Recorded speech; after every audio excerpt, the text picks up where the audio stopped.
அண்மைச் செய்தி. சொந்தங்களால் சீரழிக்கப்பட்ட சிறுமி தொடர்பான வழக்கில் 15 பேர் மீது போக்சோ பிரிவுகளின் கீழ் போலீசார் வழக்கு பதிவு செய்துள்ளனர்.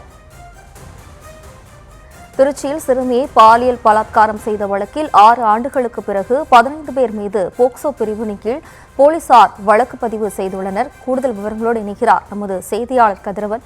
வணக்கம் கதிரவன், விவரம். வணக்கம் ஜெஸ்டி.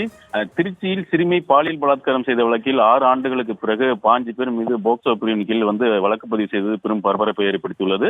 குறிப்பாக கடந்த 2023ஆம் ஆண்டு ஜூன் மாதம் 14ஆம் தேதி திருச்சியில் செயல்படும் ஒரு தனியார் மருத்துவமனையில் சிறுமி ஒருவர் குழந்தை பெற்றுள்ளார். மறுநாள் அந்த பச்சிளம் குழந்தையை மருத்துவமனையிலே விட்டுவிட்டு சிறுமி மற்றும் பெற்றோர் அழைத்து சென்று விட்டனர். இது குறித்து மருத்துவமனை நிர்வாகம் போலீசாருக்கு தகவல் தெரிவித்துள்ளனர்.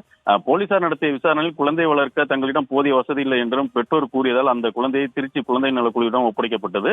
ஆனால் அந்த சிறுமியின் கர்ப்பத்திற்கு யார் காரணம் என்பது குறித்து எந்த விசாரணை நடத்தப்படவில்லை.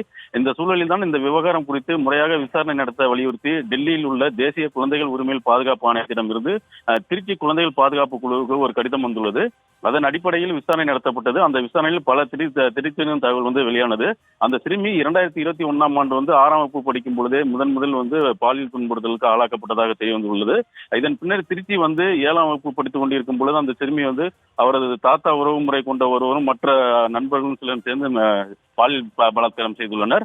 திருச்சியில் இருந்தபோது தாய் மாமாவும், கரூரில் இருந்தபோது அவரது அத்தை மகனாலும், கோவில் திருவிழான் போது ஒரு தொழிலாளியாலும் அந்த சிறுமி சீரழிக்கப்பட்டு, மேலும் கரூரில் சிறுமியின் தாய் வேலை செய்த பகுதியை காட்டு பகுதியிலே அவர் தாய்க்கு அறிமுகமான சில நபர்கள் பலாத்காரம் செய்துள்ளனர். இது குறித்து சிறுமியின் தாய் மற்றும் தாத்தாவிடம் கூறிய போதும் அவர்கள் எந்த ஒரு நடவடிக்கையும் எடுக்க முன்வரவில்லை. இந்த சூழலில் தான் ஸ்ரீரங்கம் அனைத்து மகளிர் காவல் நிலையத்தில் சிறுமியின் தாத்தா மற்றும் அவரது சிறுமியின் தாய் உள்ளிட்ட 15 பேர் மீது போக்சோ பிரிவின் கீழ் வழக்கு பதிவு செய்யப்பட்டுள்ளது. இவர்களில் பாதிக்கும் மேற்பட்டவர்கள் சிறுமியின் உறவினர்கள் என்பது குறிப்பிடத்தக்கது. இதில் திருச்சியை சேர்ந்த அரசியல் பிரமுகரும் ஒருவர் பாலியல் பலாத்காரத்தில் ஈடுபட்டுள்ளதும் தெரிய வந்துள்ளது. தற்போது இந்த விசாரணையானது தீவிரமடைந்து நடைபெற்று வருகிறது. ஜெயஸ்ரீ, விவரங்களுக்கு நன்றி கதிரவன்.